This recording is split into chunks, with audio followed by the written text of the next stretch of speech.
உண்மையில் சமர்ப்பணம் என்பதன் அர்த்தம் ஒருவன் தன்னையும் தனது மனதையும் தன் அறிவையும் ஞானத்தையும் இச்சைகளையும் ஆசைகளையும் தன் எண்ணங்களையும் தன்னுடைய சகலத்தையும் இன்னொருவரிடம் அர்ப்பணிப்பதே ஆகும். அப்படிப்பட்ட சமர்ப்பணத்தையே பக்தி என்று கூறுவர். மனதின் யோக்கிய நிலை சமர்ப்பணம் மூலம் உருவாகிறது. சமர்ப்பணமே மனதின் அகங்காரத்தை அழிக்கிறது.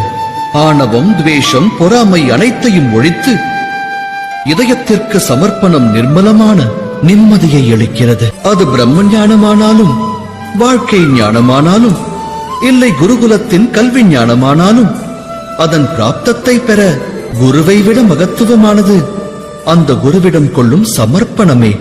சிந்தித்து செயலாற்று.